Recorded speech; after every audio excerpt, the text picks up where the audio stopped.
Hola chicos, Historia del Arte y de la Cultura 165. Bueno, el Renacimiento, sobre todo el apogeo del Renacimiento, o sea, el periodo más brillante, fue casi exclusivo de Roma, o centradísimo en Roma, pero no totalmente exclusivo. Porque hubo sitios, ahora vamos a ver, donde también se dio un florecimiento muy brillante y muy a tener en cuenta. Entre ellos, el más importante quizás está la escuela veneciana. Venecia, allí en el Adriático, ya en el norte, se separaba un poquito de en la distancia ya de Roma, que está más en el centro y tirada, si acaso, más al este que al oeste. Aunque sus estados, es decir, las dependencias de Roma, llegaban también hasta el Adriático, si no en ese momento, a continuación. Estoy acordándome ahora de Urbino, de la patria de Rafael, muy ligada también al papado, por supuesto. Bueno, de la escuela veneciana, ¿qué diremos? Venecia, la rica ciudad del Adriático. Fue también, al mismo tiempo que Florencia y Roma, Florencia en la primera etapa del Renacimiento y Roma en la segunda, fue un gran foco cultural y artístico. Los artistas venecianos fueron principalmente pintores, eso sí. En arquitectura no hubo quien les arrancara del gótico. El gótico en Venecia, y sobre todo porque habían llegado a una mezcla muy interesante de ese gótico. Partiendo del gótico más brillante, que era el francés, sobre todo con el arco de lanceta, un arco muy alargado hacia arriba y un poco cóncavo por los lados, como la punta de una lanza, por así decirlo. Supongo que de ahí viene lo de lanceta. Y lo habían coordinado o casado, muy felizmente casado, con influencia bizantina, de Bizancio, de Estambul y compañía, y con la árabe a través del Andalus, a través de Andalucía, a través de la Alhambra de Granada y todas esas maravillosas realizaciones árabes que hay allí. Y estaban los venecianos muy orgullosos y muy contentos, y yo casi hasta les doy la razón. Estéticamente es que me gusta más esa mezcla que el desenterramiento que hicieron de lo griego y de lo latino con el arco de medio punto. A mí me parece más serio y menos emocionante que el arco de lanceta o el arco ojival, y no digamos la brillantez oriental, tanto del oriente de Bizancio como del andalusí. La mezcla podría ser fenomenal. Venecia debe tener unas obras, y las tiene, de arquitectónicas impresionantes. O sea que arquitectónico no, pero en la pintura sí. En la pintura los artistas venecianos, dice, fueron principalmente pintores. Su pintura es una síntesis colorista, es decir, una composición de colores, sobre todo. Curioso que más que a la forma se van al color. Curioso. Por eso el protagonista de sus pinturas parece ser que no fue el dibujo, sino que fue la pincelada de color, la mancha, por así decirlo. Algo así como lo que vendría siglos más tarde, que es el impresionismo, que pintan a base de manchas, ¿sabes? Y luego todavía se van dando la forma. Pues algo de esto ya se dio en la Venecia de aquel momento. Se caracteriza por estar hecha a base de manchas de color, que se interfieren, se intersectan unas con otras e influyen mutuamente sin dibujar los perfiles, como la pintura, dice, algo parecido a la pintura impresionista moderna. Y también destaca por la gran riqueza de luz y colorido. Y ahora dice María Gomás, la autora del libro, ya lo sabes, dice que fue un fiel reflejo de la vida alegre. Acordémonos de los carnavales de Venecia. Optimista, el gusto por la vida, todo va bien y va a ir mejor, y fastuosa, es decir, de fastos, de lujo, de aquella república, escenario de suntuosas fiestas y vistosas ceremonias, en un ambiente y un paisaje intensamente luminosos. Y de ahí saldrían los cuadros más afamados de la escuela veneciana. El gran pintor de esta escuela es Tiziano. El gran pintor de esta escuela es Tiziano, que vive desde el 90 hasta el 76. O sea, ya estamos en siglo XVI. Desde 1490, o sea, 10 años antes en el 15, desde 1490 hasta 1576. En el 15 nace, pero bueno, hasta los 10 añitos, y luego en el 76, que es donde realizaría toda su obra. Por cierto, que murió de la peste. Hoy la peste nos suena, por desgracia, a todos no tan rara, puesto que la hemos vivido una. Y si no llega a ser por las investigaciones adelantadas de los virólogos y de todos los que nos han hecho las vacunas, habríamos seguido el camino de Tiziano, muchos más de los que lo han seguido, por desgracia. Después de trabajar para diversos príncipes italianos, como Alfonso del Este, o sea, familias, apellidos nobles de aquella parte, la familia Este, el marqués de Mantua, Mantua, incluso el Papa, es decir, después de trabajar para estos mecenas, fue protegido y pintor del emperador Carlos V de Alemania y primero de España, aunque lo llamábamos al revés. Ha dejado numerosos cuadros de asuntos diversos: Asunción, Madonna de la familia de Pesaro, es decir, la Virgen, cuadros, obras. La Asunción de la Virgen, por supuesto, no lo confundas con ascensión, ascensiones de Cristo, y la diferencia está en que uno ascendió por su propio poder, porque era Dios, mientras que a la Virgen la subieron, no en grúa, pero la subieron, entonces es asunta, subida, pero no por propio poder, sino por poder de Dios, se supone. Madonna, una Madonna, es decir, una Virgen, de la familia de Pesaro, una Madonna de la familia de Pesaro. Y entre ellos varios retratos de sus protectores, como Paulo III con su sobrino, el Papa Paulo III, con sus sobrinos, Carlos V, retrato de Paulo III, retrato de Carlos V, en Mühlberg, y el de su bella esposa, la esposa de Carlos V, Isabel de Portugal, y la esposa, también retrato de Isabel de Portugal. 3 retratos famosos de Carlos, el de Pablo III con sus sobrinos, el Papa, y de la esposa de Carlos V, Isabel de Portugal. Grandes retratos o importantísimos de Tiziano, que con otros muchos de este pintor enriquecen el Museo del Prado. Claro, la influencia de Carlos V, que era el que pagaba, pues los cuadros se quedaban en España, lógicamente. El prestigio de la escuela veneciana se prolonga hasta finales del siglo XVI. O sea, todo el XVI, la escuela veneciana tiene un gran prestigio, gracias a otros dos ilustres pintores que vienen a continuación de Tiziano. Y yo pienso que lo mejor será borrar para tener sitio para ellos. O sea que en la escuela veneciana se nos presenta la pintura con un fuera de serie, con Tiziano,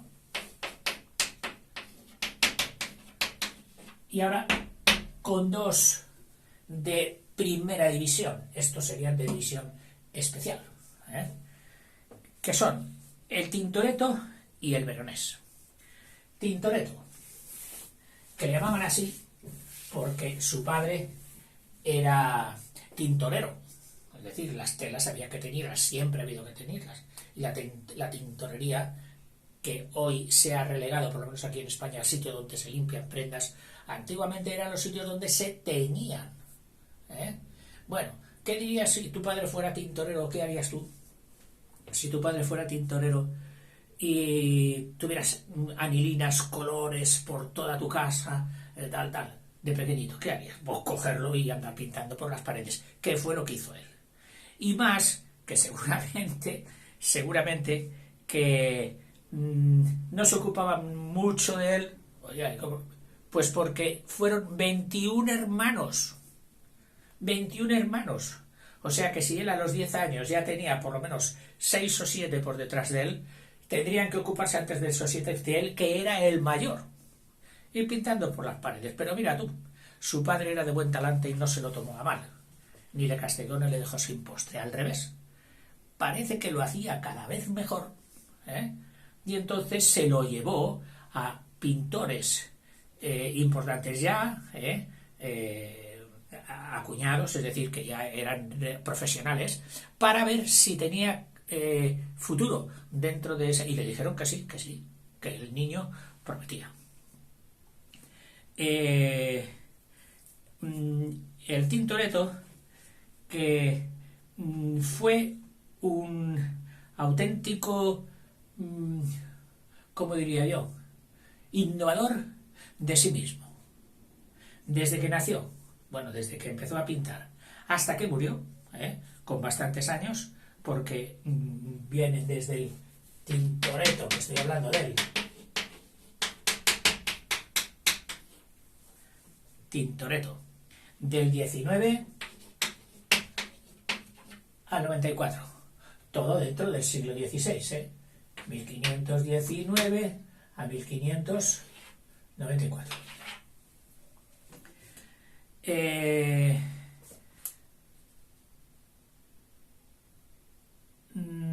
A ver qué pintamos las paredes.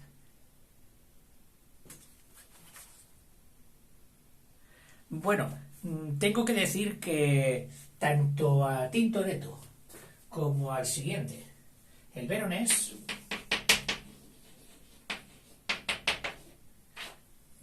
la doctora Comas, la autora de este libro, no les pone como manieristas. Sin embargo, en las páginas de Google y de otras que he leído, ya les ponen de manieristas. Oiga, ¿y qué importancia tiene esto? Pues te diré. El manierista, la palabra viene de pintar a la manera de. Es decir, fue un movimiento que ya, claro, viene un poco de forma despectiva, puesto que les está diciendo que no fueron originales como los anteriores.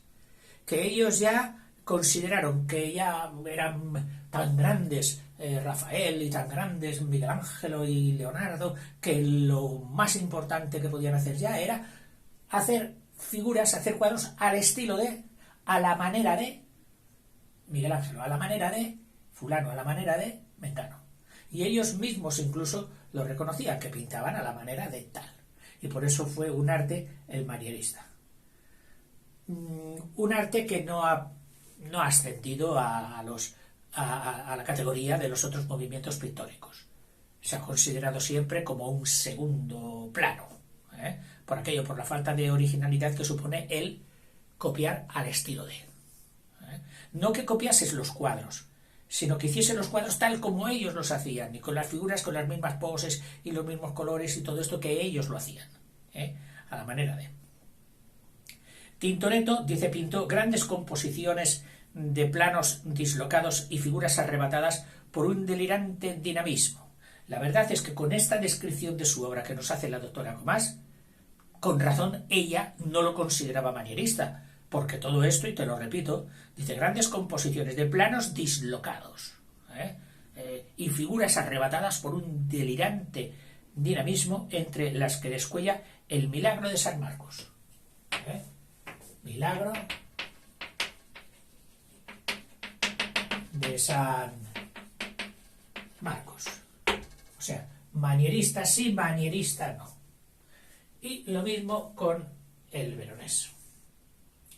Lo que te decía, que del Tintoretto, perdón, se lo estaba poniendo al veronés. No, esto es de Tintoretto.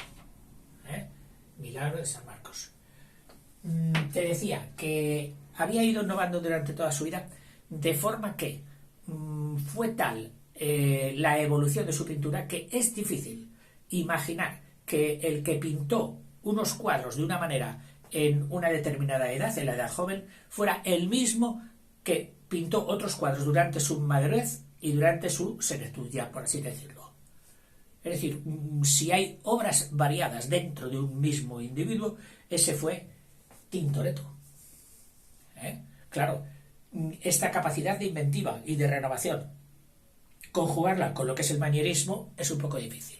O sea que yo aquí le daría más la razón a María Comás que a los comentarios que he visto de que ya eran manieristas. Bueno, y del veronés, ¿qué diremos?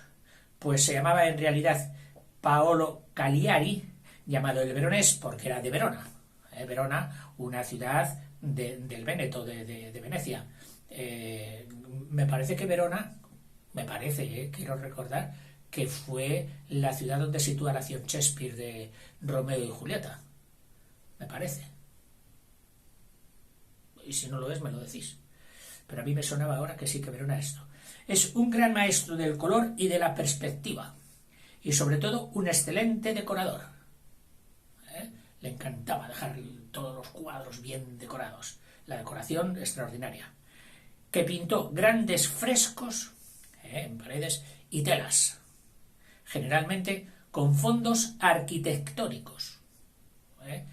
Hay cuadros, me estoy acordando ahora el de Rafael Sanzio de la Escuela de Atenas, donde tú dices, joder, cómo le gusta la arquitectura, los arcos, los capiteles y todo eso, le encantan. Bueno, pues lo mismo se dice del veronés. Especialmente, dice, se puede ver esto en la cena de Jesús en casa de Leví. Veronés.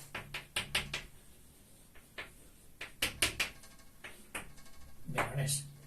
Auténtico decorador, es decir, le encanta la decoración de los motivos, y su cuadro más famoso es La cena en casa de Leví. La cena en casa de Leví.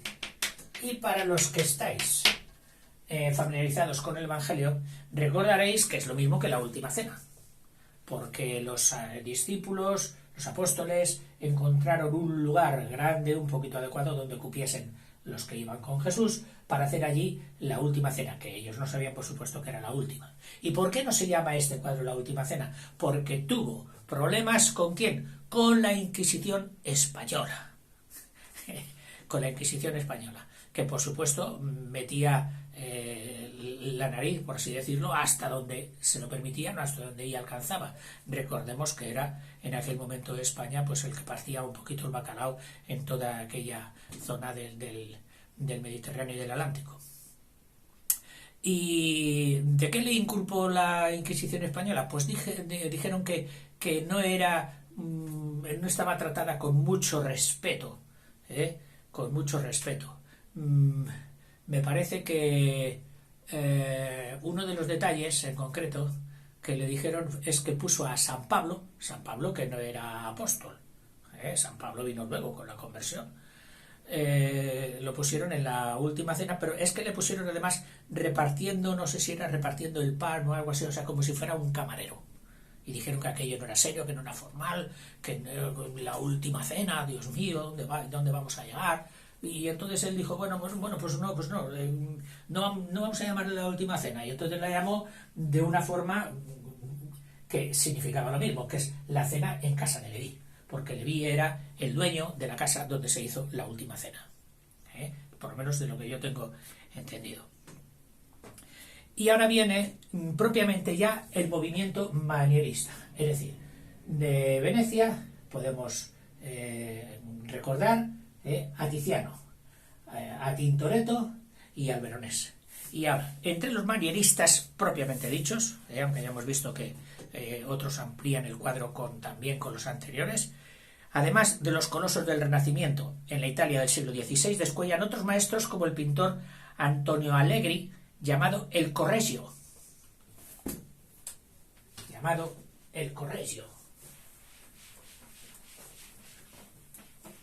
Que es el apellido, el nombre que suena en los libros de pintura.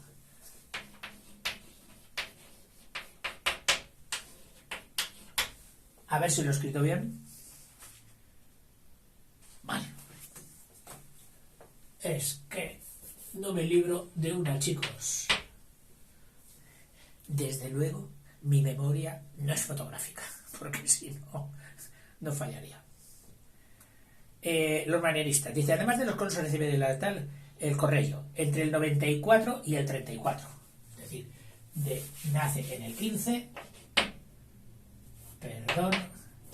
en el 15, en el año 94, hasta ya en el 16,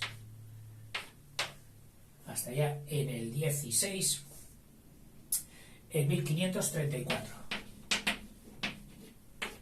O sea que fue la primera mitad del siglo XVI. Dice, cuyas obras de sentimental voluptuosidad, formas generosas, con un lujo, lo que significaría voluptuosa, sentimental y con sentimiento, es decir, con un pequeño edulcorante de... hay un adjetivo que podría... Bueno, en cinematografía lo ponen un poquito como de novela rosa, ¿vale? Pero que te dé una idea. Un cuadro famoso del Noli me tangere, el cuadro de Correggio. Noli me tangere. Tangere viene de tangente, es lo mismo, porque tangente es tocante. Si tú tocas, estabas tangiendo. La línea que toca solo un punto a la circunferencia es la tangente. Entonces, ¿qué significaba esto? Pues nada, que cuando estabas enfadado jugando decías, no me toques, no me tangere, no me toques. Hay una frase célebre en la mística y en la estética católica que era una frase dirigida al diablo. No me tangere, María sunt, soy de María. Como diciendo, si soy de la Virgen, no me toques. Es una frase que se hizo célebre. No me tangere, etc. Dice, preludian ya el barroquismo. Es decir, estas obras, con esa sensualidad voluptuosa que he dicho y todo esto, preludian, es decir, ya avisan de que va a venir un estilo de mucho más abigarramiento, de mucho más relleno de las figuras, y de todo, es decir, todo de la exuberancia, que eso va a ser el siguiente movimiento al manierista. Recuerda que estamos estudiando el manierismo. Pintar a la manera de los anteriores, de los consagrados, pero que luego ya vendrá el barroquismo. Segunda mitad del 16 y principios, es decir, finales ya del 16, ya estaremos en el barroquismo. Pero en general los artistas italianos de la segunda mitad de esta centuria y principios de la siguiente, es decir, ya los siguientes, este sería Correggio, que es esta la primera mitad, pero en la segunda mitad del 16,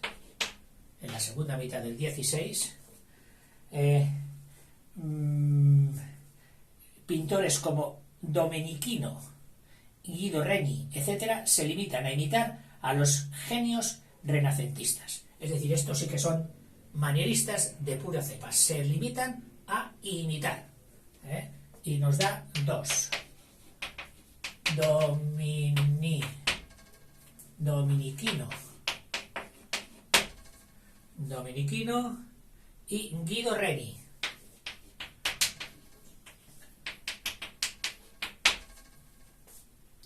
Guido Reni. Se limitan a imitar los grandes, especialmente a Miguel Ángel y a Rafael. Sí, imitadores.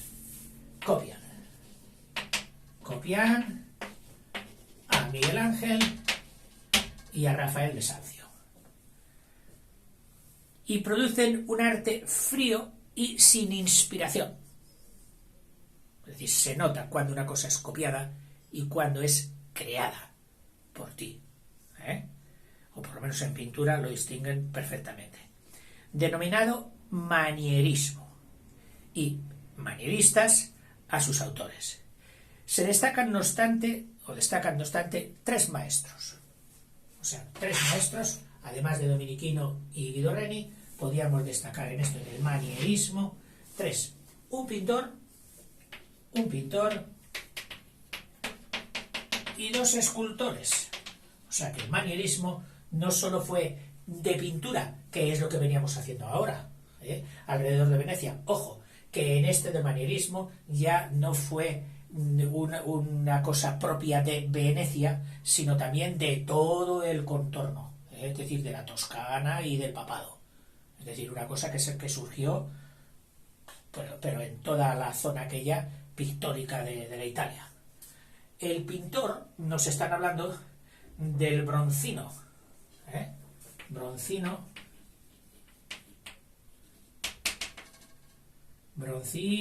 que es lo mismo que el broncíneo, o hecho de bronce. Dice que era porque tenía la tez muy morena, muy oscura. Que fue un notable retratista. Y mira, su vida fue del 503, del 03, dentro de todo el siglo XVI, hasta el 72. Retratista. Bronzino. Y los escultores, pues Juan de Bolonia,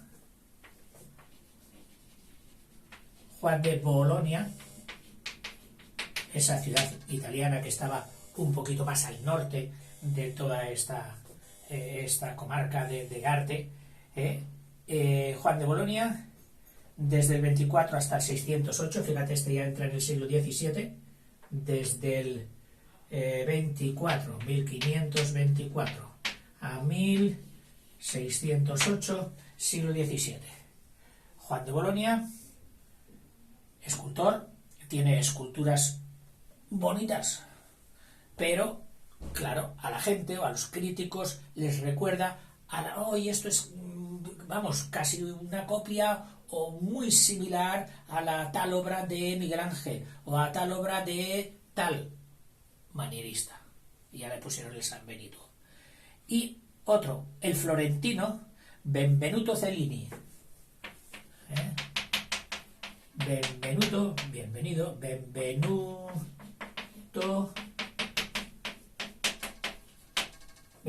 también escultor, que desde 1500 hasta 1571. 1500 a 1571. Manierista, escultor. Y luego hemos hecho un buen homenaje a esta Italia, joya artística del Mediterráneo, después de todas las antiguas de Grecia. No las vamos a olvidar nunca, por supuesto. Pero vamos, que yo pienso que lo que es en extensión nos hemos dado, no hemos escatimado ni tiempo ni esfuerzos. Por supuesto, ya te lo digo y te lo repetiré siempre, no pretendo en absoluto darte nociones o lecciones de nivel alto. Lo mío son niveles primarios y meterte sobre todo el gusanillo en el cuerpo por seguir desarrollando. No te olvides nunca tampoco de ver todos estos vídeos que hemos hecho del Renacimiento italiano, acompañado de todas las imágenes que hoy las tienes, no necesitas ir a los museos, se ven perfectamente en las pantallas maravillosas que tenéis en vuestras casas, o en vuestras escuelas, acompañando. Hasta luego, chicos.